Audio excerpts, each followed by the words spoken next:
Good morning. My name is Geir Lundestad, and I'm the director of the Norwegian Nobel Institute and the secretary of the committee. I have the great pleasure of welcoming you all to this event. Welcome to our guest of honor, President and Nobel Peace Prize laureate, Shimon Peres. It's wonderful to have you back in this building where you've been before, and we're pleased to have you here. Welcome to His Royal Highness the King. It's always a great pleasure to have you here. And welcome to all of you. I have the honor of chairing this session. The President is not going to give a formal presentation.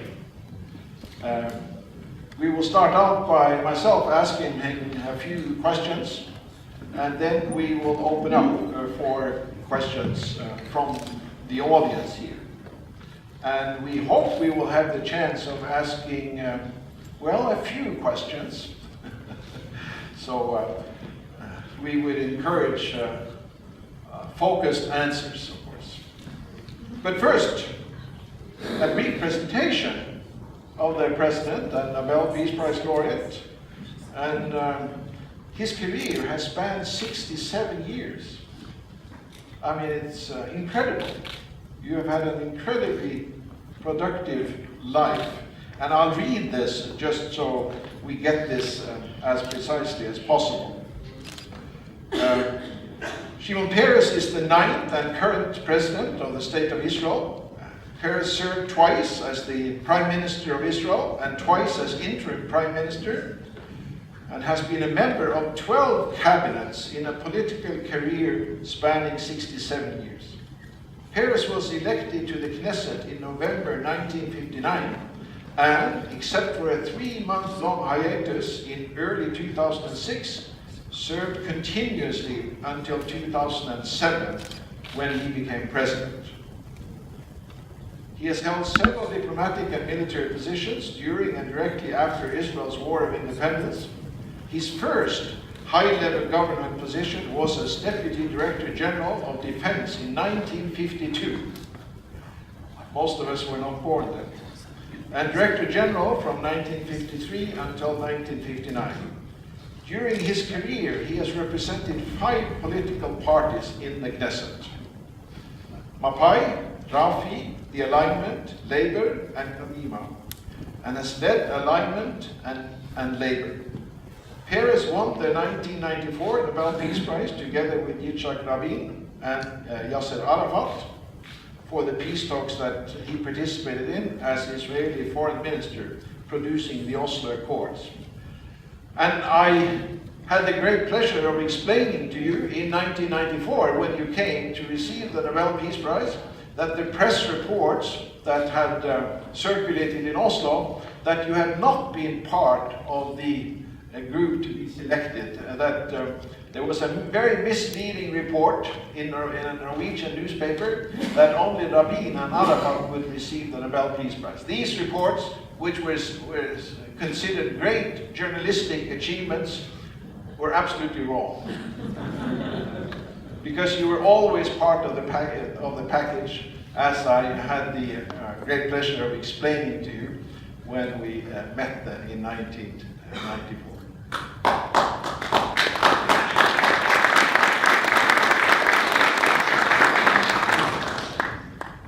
Could I start out by asking you, I mean, during these 67 years, if you were to focus on one point, what would be the highlight of this illustrious career?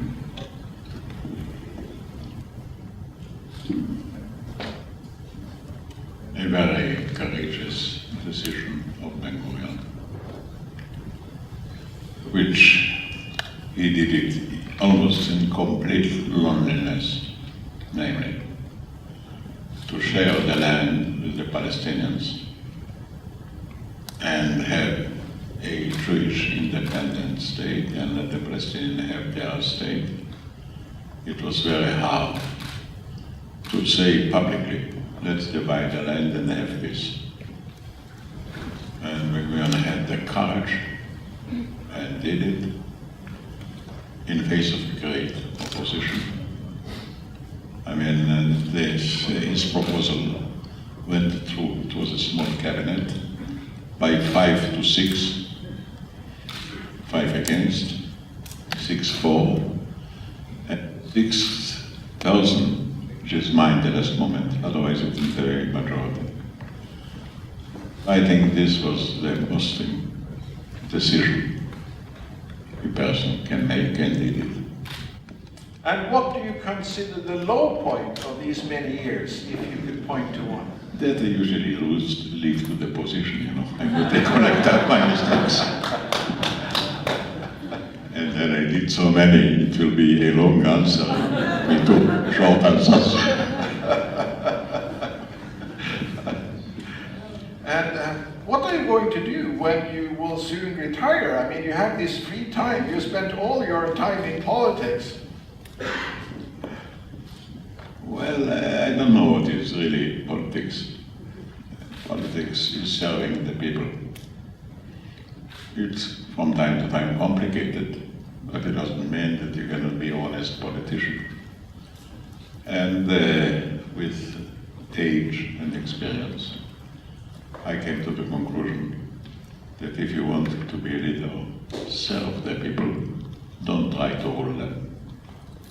So I'm going to continue to serve the people in a different capacity, because I think you are limited by the old frames of governance, and you are free by the new opportunities of a changed age. You know, being in the house of the president, if you like gold, stay there. If you want to fly, fly away. I want to fly and serve the people. And I can see many opportunities, because to serve the people, you don't need any permission. You have to have that dedication. We have seen yet another round of talks about talks to try to reach a peace agreement between Israelis and Palestinians, and this has failed. Yet you seem to be quite optimistic that there will ultimately have to be such an agreement. Why can you be so optimistic when the results have been so meager? Well, you know, before we started in Oslo, also people were extremely pessimistic. Very few believed that Oslo will produce an agreement between us and the Palestinians. But Oslo was a very special case, because the negotiations were done discreetly. The minute you open up, it's coming a debate, a polemic. And instead of having peace, you have a mutual accusation.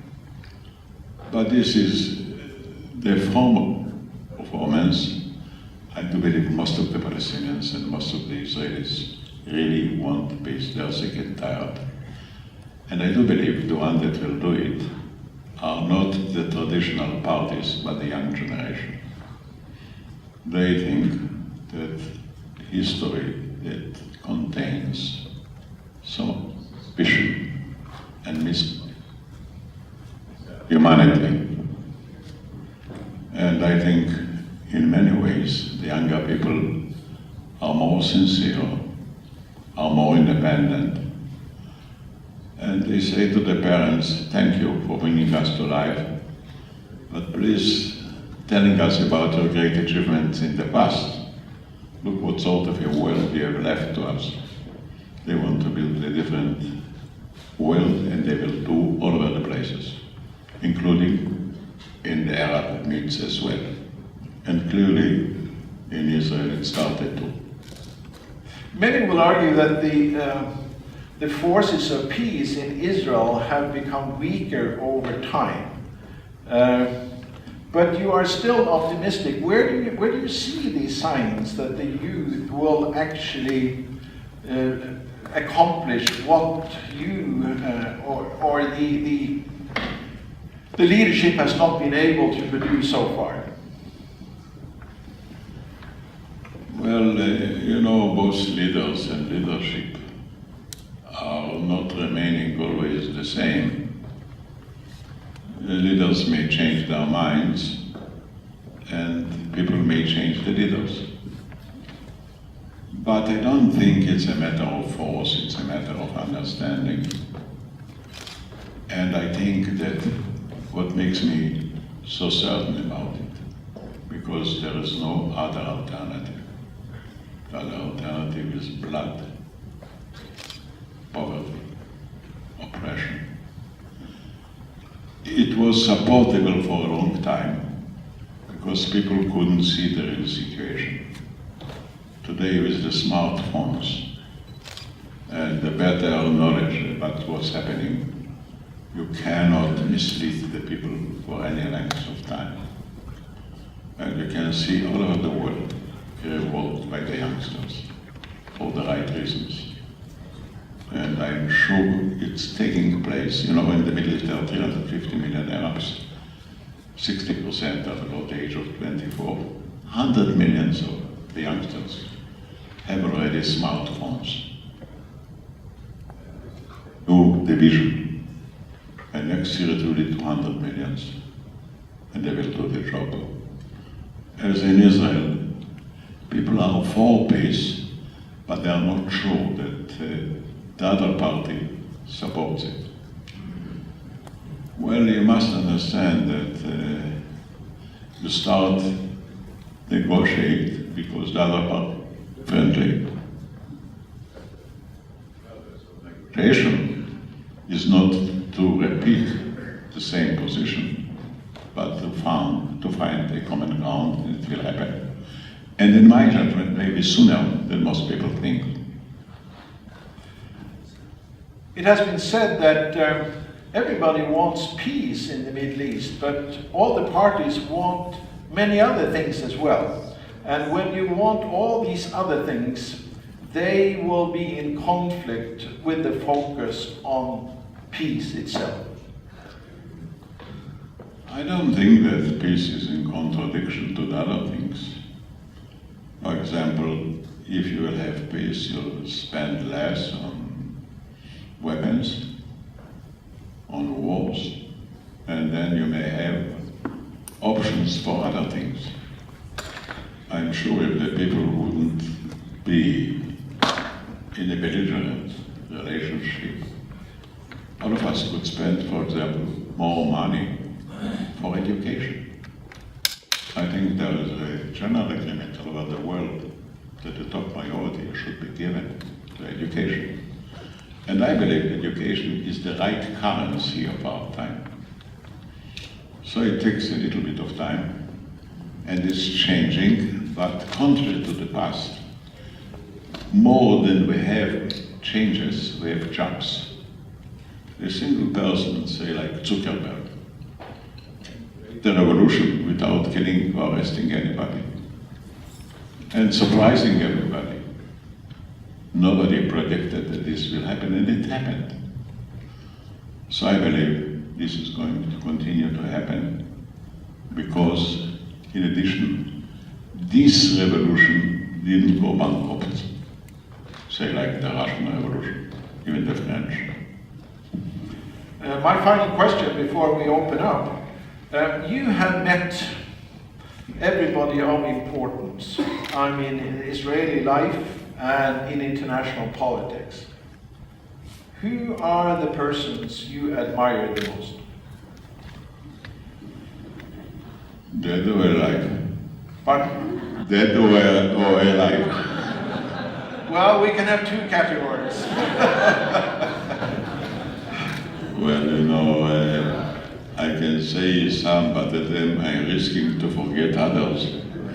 Come on. But I would say that persons like Nelson Mandela, like Gandhi, like Ben-Gurion, like Lincoln, those are maybe a little bit of the persons that I sincerely admire and they served humanity. Each of them was not an expert, but all of them were prophets, which shows that prophecy is more important than expertise. The dreams are more real than reality. And among the living? The living is complicated. Yes.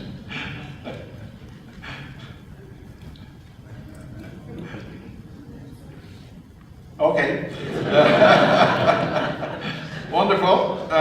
We do have microphones. One there and the other one. Just one. Okay, we have only one microphone. So just give me a little sign and you will be handed the microphone. Identify yourself and ask a question. Do not make long statements. Okay, and the first one will be Bente in the first row here, all the way back.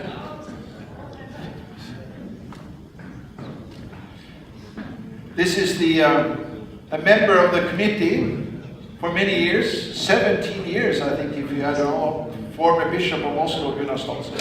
Thank you, Mr. President, for your comments. It's wonderful to see you here. When you got the Nobel Peace Prize, it was for a vision of a two-state solution, and you have referred to it briefly in your comments now. Could you speak to us about the viability of the two-state solution today? Yes,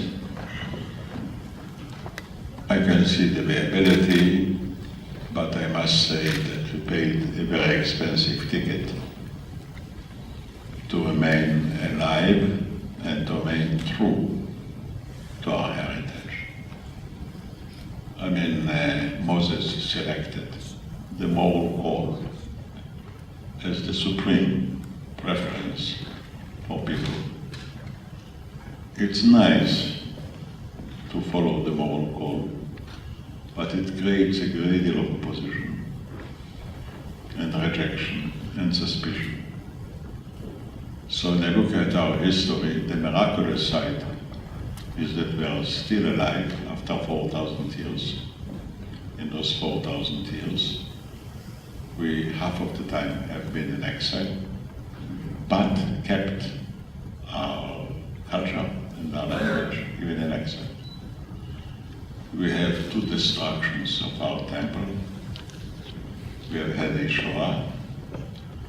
We have had in Israel 7 wars where we were outgunned and outnumbered. So I mean, we lost and lost and lost, but finally we sustained it. And if you would be told they had the prize, probably we would accept it. Because the Jewish people don't produce watches. Our time is eternity. And I think that's what makes me proud, that we went through all those terrible agonies and victims and sacrifices. And not that we didn't make mistakes, but one mistake we didn't make. We didn't give up. Our commitment. Judaism is not an establishment, it is a faith. We believe every man is connected directly to the Lord without any intermediary. And also I think Moses was really, in a way, a Democrat. Then he said that every person was born in the image of the Lord. Namely, that you can be equal even if you're different. And there were always, some escapes and so on, but basically the return to our language, the language of the prophets, is in my judgment not less an achievement than the return to our land. And what makes me proud is that our children are speaking the language of the prophets, the only country that continues for 4,000 years to do so. We didn't build great churches or great synagogues or pyramids. The only real thing we built is a small document, the 10 Commandments, 172 words. No word was changed in 3,500 years, and in a way it became the foundation of civilization of many other people.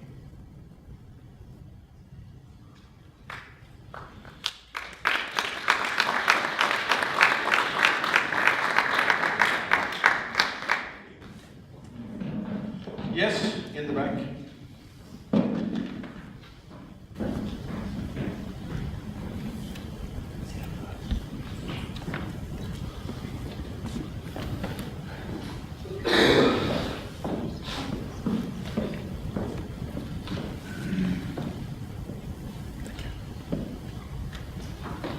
President, my name is Asgeir Foen. I'm curious to know from you, with all your experience, do you think that Norway, the Norwegian people, have a role to play related to the conflict in the time to come? And I would like to know, what kind of role would you like to see the Norwegian people play? Maybe also in the context of what has happened, do you see a different way that we can be more constructive in the time to come?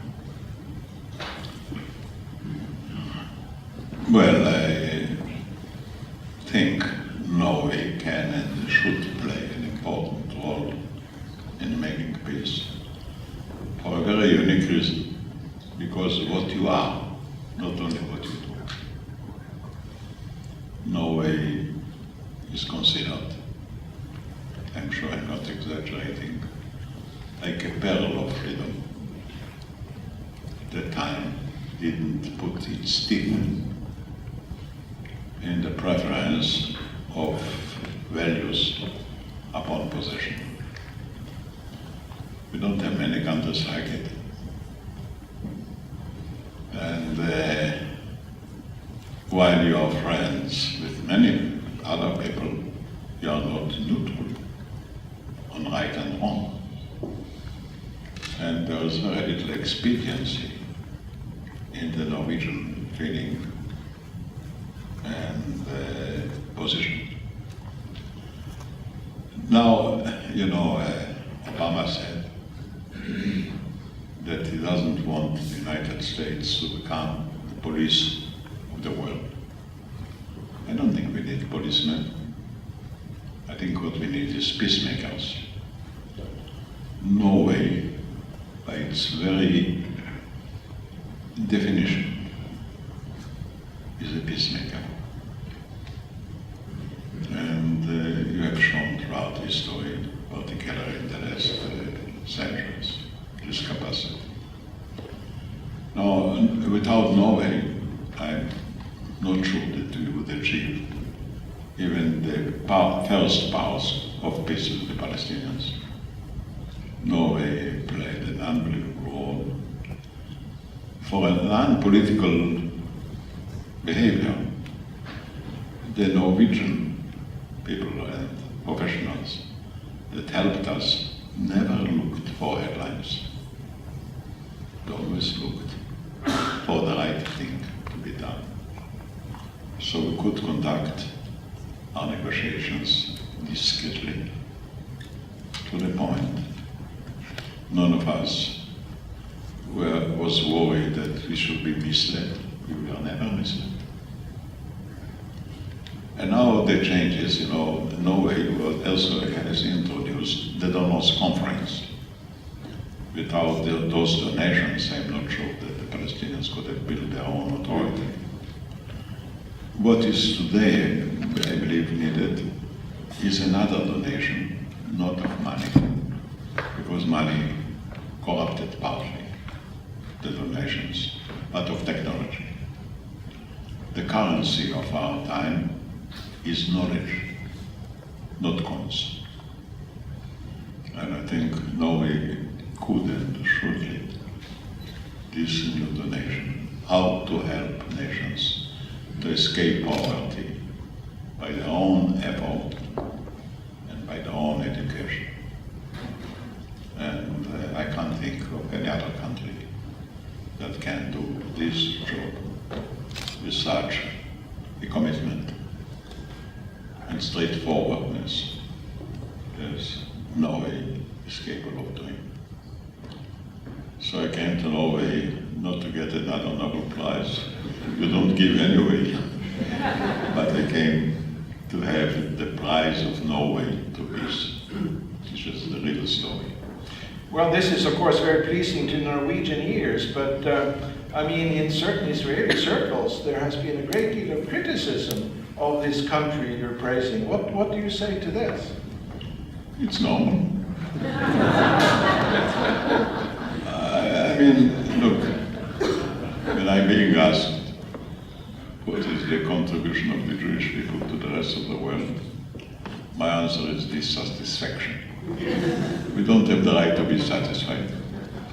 We want all the time to improve, to change. And it's natural that they have many views. It's un-Jewish to have just one view. So it's true about Norway probably as well, but I can assure you that the Israelis, no matter even if they criticize, their heart is full of appreciation to Norway. And I'm not saying empty words. I assure you that this is the real feeling. Olav Jølstad.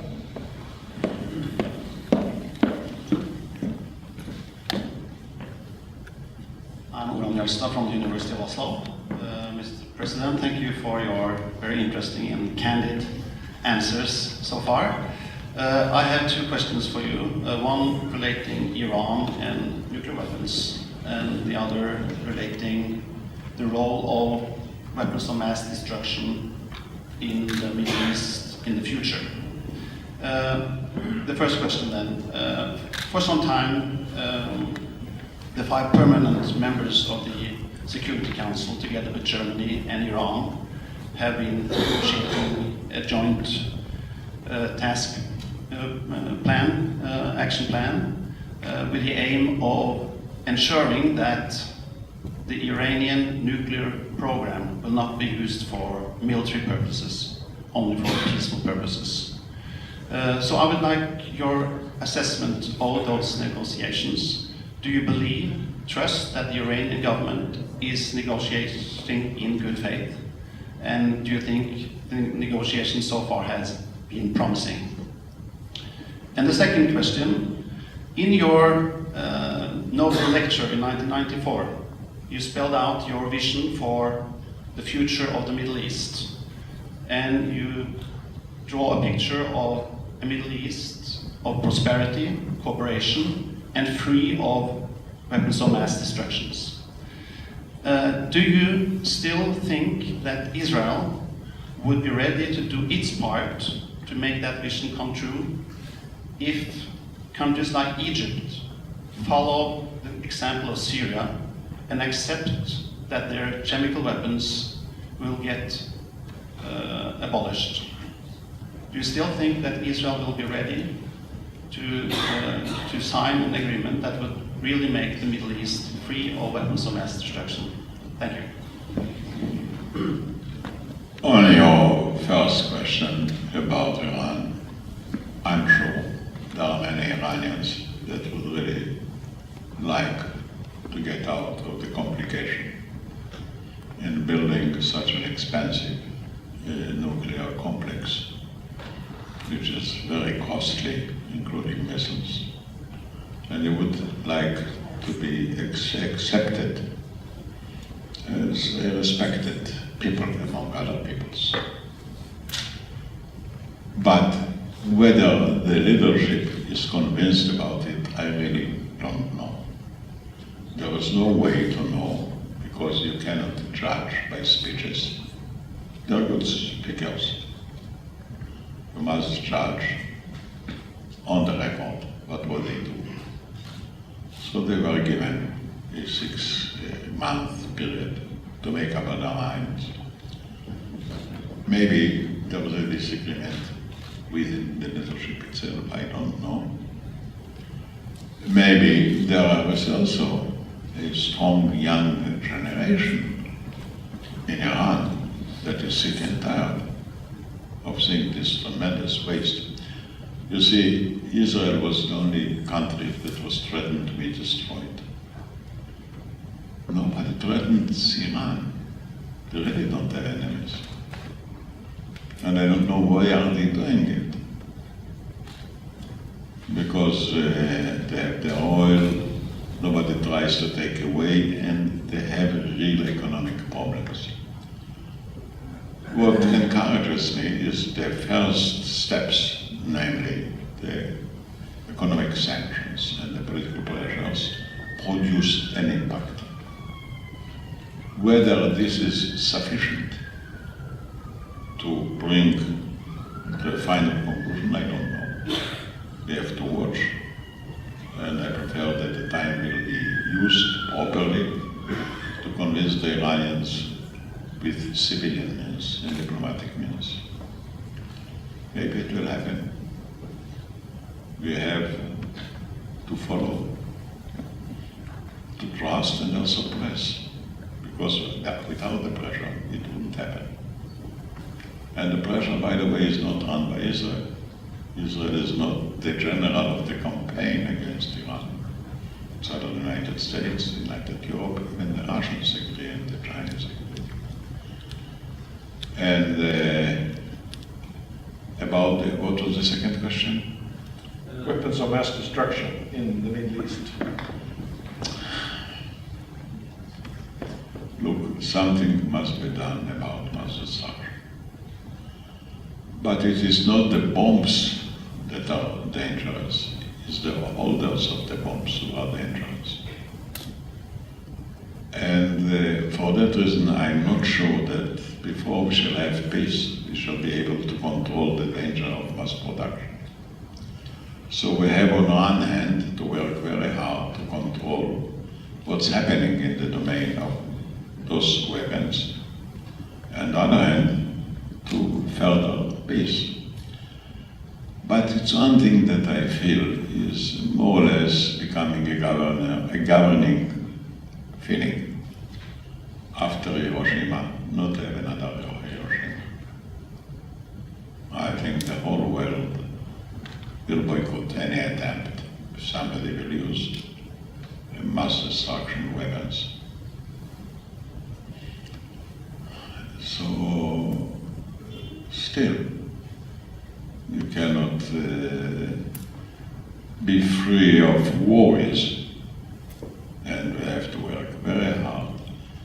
Maybe until the day will come and all countries will agree there is no any more room for nuclear bombs in our life.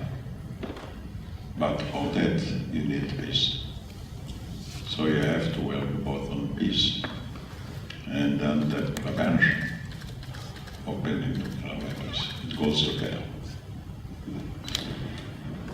What can you tell us about the conversations, negotiations you had with President Abbas a few years ago, which seemed to be quite potentially productive? You know, when you try to make peace, you can do it in different ways. One is to say nothing is important but to reach the final goal. Don't go for any graduation and don't go for any unilateral actions. But the agenda is too heavy. To have it in one jump. You need to graduate. Particularly when you have issues which are not just political but also religious, like the holiness of Jerusalem, the holy places, a lot of problems. So the other thing I say, you need two for tango, but you need also two for a divorce. You cannot divorce unilaterally. because to divorce unilaterally is the continuation of the war.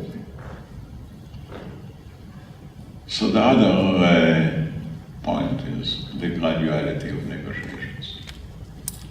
Because if you make a step, you change the air. For example, it will be easier to try and reach an agreement about Jerusalem if all the other problems will be settled.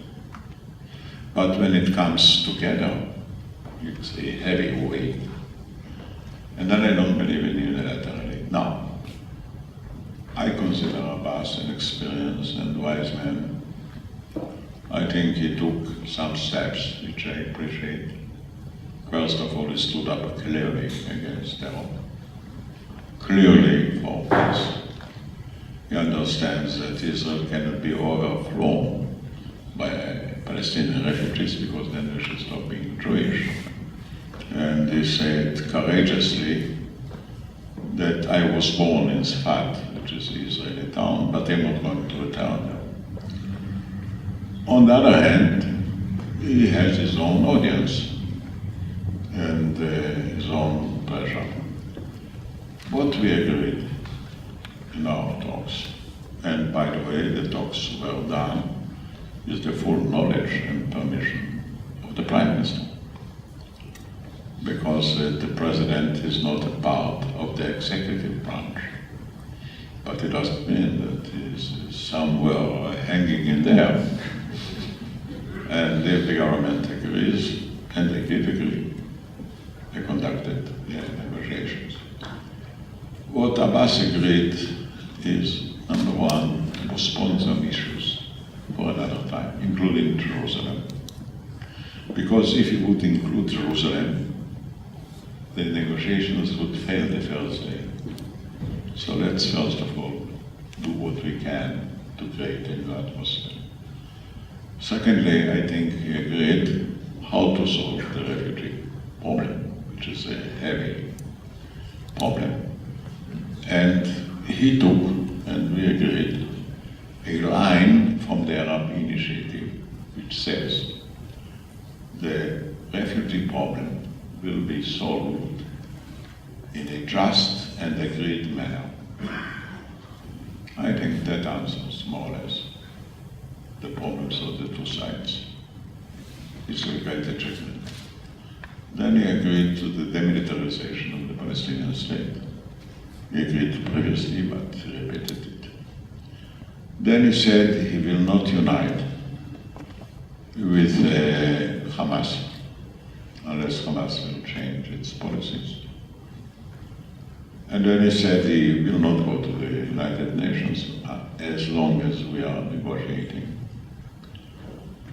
And then we try to handle the problem of the size of the land and the settlements and the principles that were more or less agreed were the following.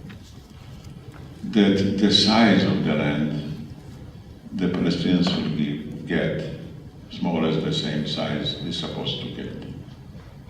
But the borders should be changed because of security. We agreed.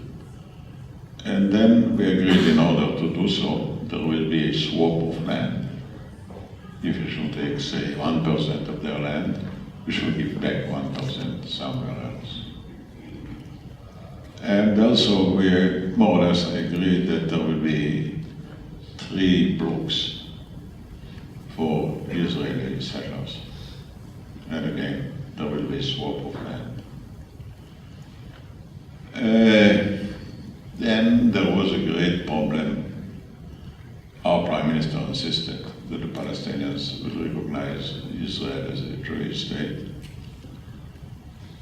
And the other says, to be a Jewish state, you don't need my permission. Okay, but still, since they didn't do it, the Prime Minister insisted. And I think there was a formula that he would accept. But he asked, like in the case of Jerusalem, to keep it for the latter part of the negotiations. These were some of the agreements. And I thought there was a fair chance to move ahead. That is the story. Very interesting. Thank you very much. Yes, you are next. Mr. President, my name is Mahmoud Amiri Moghadam from University of Oslo. I'm originally Iranian and the leader of an organization called Iran Human Rights.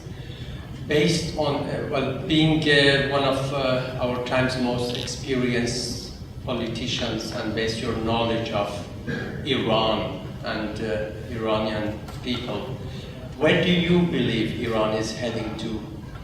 Is there any prospect of real change? Thank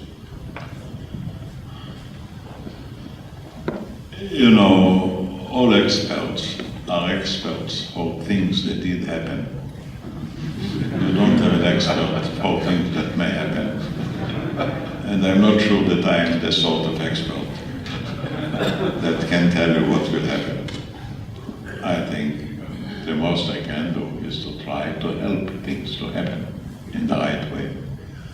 But to give you a guarantee, what I can do with a certain assurance is the world has changed. Not all the people followed the change in the world with a change in mind. And I do believe that most of the people will have to adopt themselves to the new age, which is an age of science, of globality, and of great individuality. How long it will take, I don't know. Maybe it can happen soon, maybe it will take time. To give you how long a person can be, I can give my own experience.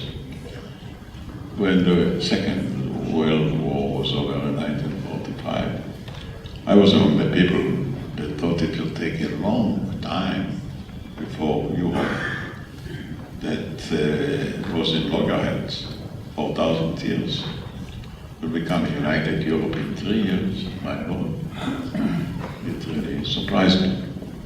On the other hand, there are things which are so logical, like trying to clear our skies clean. They thought it will take short, well, it takes a long time. But it won't happen because we don't have a choice. There's determination. And you know, finally, because the new age has shown its advantages. I can say many things about China, but for me, what happened in China is the leadership, even the communist leadership, has helped 20% of the world population to escape poverty. You know, it's a great achievement. And it took a relatively short while. So I feel that the tendencies are clear. The timing is varied, but the conclusions are already here. There is no reverse in history. History moves ahead constantly, including all the critics. The simple fact is that our life expectancy has doubled. Our health was improved. Many people are more educated. It's not heaven, it's not perfection. But all told, we can see progress, and we have to support progress. What lessons do you take away from the Arab Spring and the disappointments which have followed later? I mean, with particular emphasis on the situation in Egypt and Syria. I would take a lesson from the fact that I tried to introduce the Arab Spring. The fact it was disappointing doesn't mean it's over. I do not see that a young lady or a young person in Egypt has an alternative. today life is hell, and the only way to escape it is really by adopting the potentials and the offers of the new age. And I think many of them are opening their eyes. They will open more. And maybe it will move faster than we think. You know, history is like a galloping horse. When the horse passes by near your window, better mount the horse and gallop with him. Otherwise, the horse will continue to gallop without you. I don't suggest this mistake. The impression I take away from this conversation is your stubborn optimism. Where does this stubborn optimism come from? By reason. Look, optimists and pessimists die away the same way. Why should you live as a pessimist then? Better spend your life like an optimist and be happy and hopeful. And you know, it carries a justification. I can't understand the person who is happy to be pessimistic. I do not see any happiness in pessimism. And on the other hand, I think that by and large, optimism is justified. Not always, not completely, but by and large, it's right. So, you know, once Chancellor Runner told me there was one problem in life, the first 90 years. He says, after then you can fly. I'm at that situation, and after 90 years, I say, not bad that I spent my 90 years as an optimist. On many occasions I was right, and it is always the right choice. Well, Adenauer started his political career when he was 73, and 14 years later they had difficulties getting him out, but he was still young and inexperienced by your standards. He was a real wise man, and a man of his own views. He has had the courage to face the realities after Hitler. And he and Ben-Gurion agreed it was very difficult for the two of them to create a new relations between Germany that Israel will never forget what the Germans did to us. And Ben-Gurion says, well, we cannot put the blame on the children because of the terrible things their parents did. Let's make peace with the new Germany, the young Germany. And Adenauer says we have to do it and take responsibility. It was a unique performance. And in Germany too, I mean, it wasn't simple to escape their history. I'm not sure they did escape to this very day. But Adenauer tried to reach an understanding with the West. Then Peter Brandt with the East. And then Helmut Kohl with the two of them. So each of them played his own role. Final question. I mean, you're 90 years old. You seem to be... 91. 90? Well, you've had your 91. In August. In August, yes, it's coming up. That's right. Close to 91. You're intellectually very alert. You seem to be in excellent health. What's the secret? Do you have a lifestyle we have not heard about? Or what is your advice? Or is it only genes? Or what is it? I can tell you the secret, provided you will follow it. Otherwise it will be a waste of time. I think the most important thing in life is self-discipline. I mean, there are simple things, you know, in life. You shouldn't overeat. You shouldn't overdrink. You shouldn't be nasty. And you must have a basic love of people. Otherwise you feel like living in a jungle. And for that reason, at my age and my experience, I came to the conclusion that real leadership today is to serve, not to rule. So I gave up smoking.